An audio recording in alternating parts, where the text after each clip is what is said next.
Does any of this sound familiar?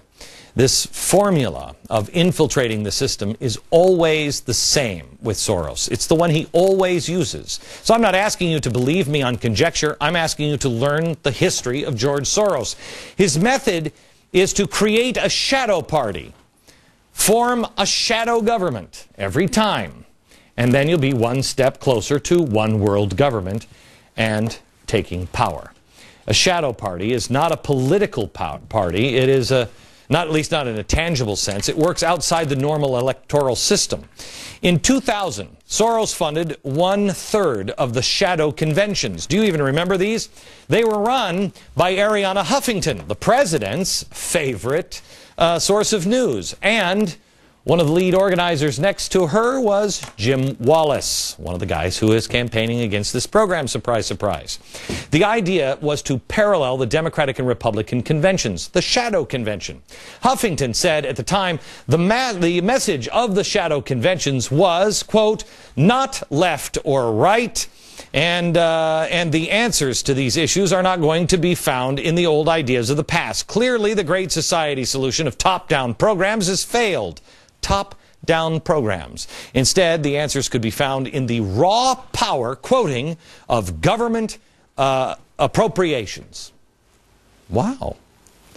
But it was the next election cycle that truly launched the shadow party. In 2004, when Soros didn't mince words, he stated, quote, this is not a normal election. These are not normal times. And, quote, I do not accept the rules imposed by others. If I did, I would not be alive today. And in periods of regime change, normal rules do not apply. One needs to adjust one's behavior to the changing circumstances. By the 2004 election cycle, Soros's shadow party had shaped the Democratic message. Under Soros, the guidance of the shadow party infrastructure had assumed the coherent shape by early 2004. There were 7 extensively independent nonprofit groups, which included MoveOn.org, that would help the Democrats. Really. Soros surrounds himself by radicals and revolutionaries. Let me go back to what I told you at the beginning. George Soros is creating a new structure through a shadow party. He infiltrates politics. He pulls the same playbook out every single time. Ukraine, Croatia, Yugoslavia, Georgia, and Slovakia. The same thing. Here it is, step by step. Step 1, you form a shadow government. He's done that. Infiltrate the target country using humanitarian aid, Open Society Institute, or ACORN, whatever they are, as cover.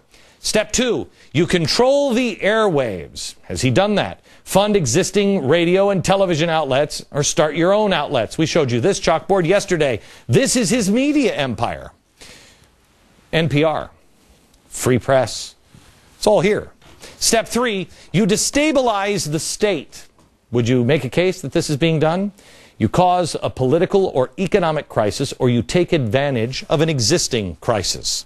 Step 4, provoke an election crisis where you don't want to really trust the outcome of an election. You wait for an election and then you cry voter fraud. This, by the way, La Raza and Acorn funded through OSI, George Soros's charity arm.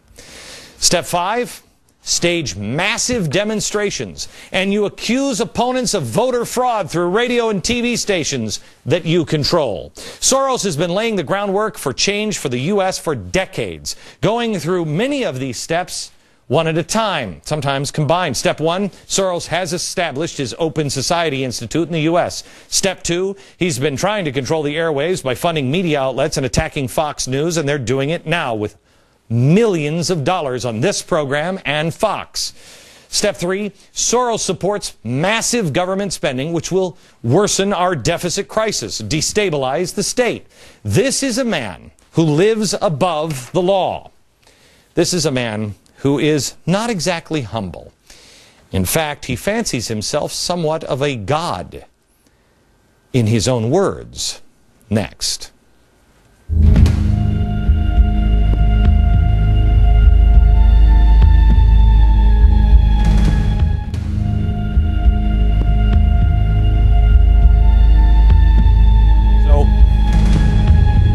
What would possess a man to need as much power as George Soros does? Well, the title of a biography that he himself authorized refers to him as a messianic billionaire. Wow, that's quite a claim. But maybe you should look into the mind of the puppet master and see what's inside. The United States should find its proper place in a new world order. They would have to give up some of their privileges. He's been trying to reorder the world as if he is the creator. Soros has admitted in the past he doesn't believe in God. But that's perhaps because he thinks he is. Soros himself admits that from the time he was very young, he had megalomaniacal ideas. He said he had messianic fantasies. He said he even thought of himself as a kind of god. In Underwriting Democracy, he writes, quote, "If truth be known, I carried some rather potent messianic fantasies with me from childhood. In The Alchemy of Finance, quote, I fancied myself as some kind of god."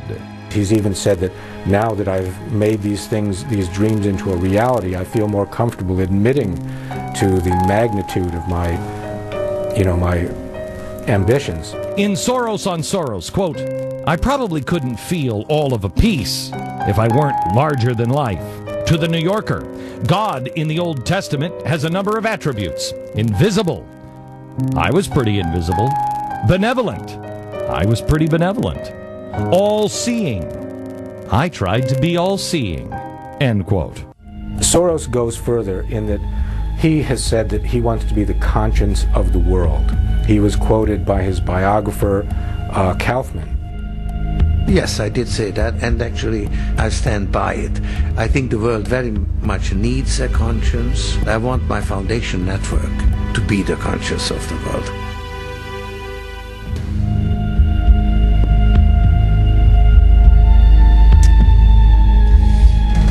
We're almost out of time, but there is so much more in the next two broadcasts. Make sure you DVR this program and share it with as many friends as you can.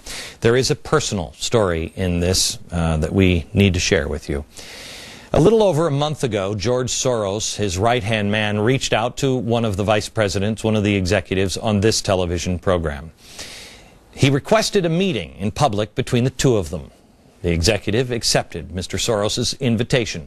The meeting began with the Soros guy saying that this program, and me in particular, was corroding the very foundation of America and instigating violence to boot. And that was just while they were waiting to be seated at the restaurant. When that wild opening salvo failed to prompt anything more than a calm rebuttal from my executive, the Soros executive then shifted gears, explaining that we were hurting their business, even hurting Mr. Soros himself.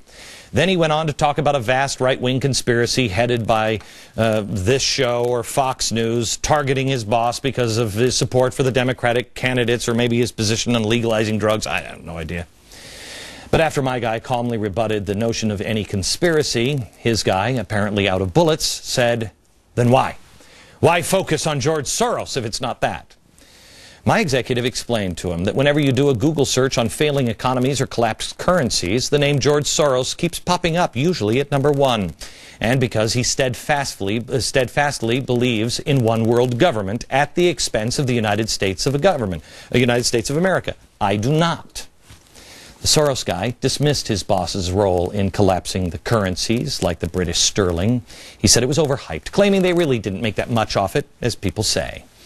As far as one world government or globalization, well, he explained that ship, quoting, had already sailed. And he suggested that if Glenn Beck doesn't recognize that, he'll just be left behind. He then looked at my executive and said, "I don't think you hear me. I don't think you understand.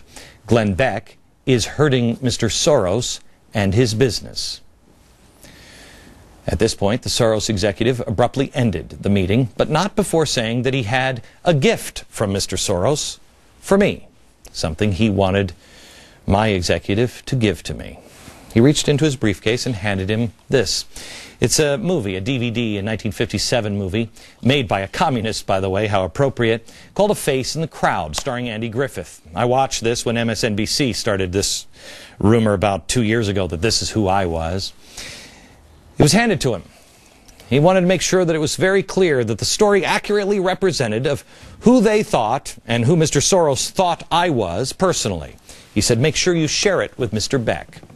In case you're not familiar, Andy Griffith plays a drunk, a petty criminal who, with the help of radio reporter played by Marcia Neal, transforms himself into a famous national talk show host, a man of influence with the masses and politically powerful, but he is a very bad guy. Towards the end of the movie, the character, Larry Lonesome Rhodes, is revealed to be a fraud, a liar, and the movie ends with him all alone, screaming insanely from the balcony of his Manhattan high-rise. Marcia Neal's character is afraid he's going to jump. Mr. Soros, I'm not going to jump. I'm also not Lonesome Rhodes, but I appreciate your thinking of me. Let me say again what I've repeated on this program several times. All of this can go away tomorrow, but as long as I have breath, I will use that breath to speak about what I truly believe is the truth. As I have done several times on this broadcast and in that private public meeting with a partner of George Soros. Mr. Soros, you are welcome on this program to spend an hour with me. I'm sorry to hear that you repeatedly turn it down. We have a lot more information for you tomorrow and the next day. Make sure you tell your friends to join us. And all the information on tonight's broadcast is available at glennbeck.com and in my free email newsletter. Tomorrow, Soros and collapsing currencies internationally. What are his plans for the dollar? Don't miss it tomorrow. Good night, America.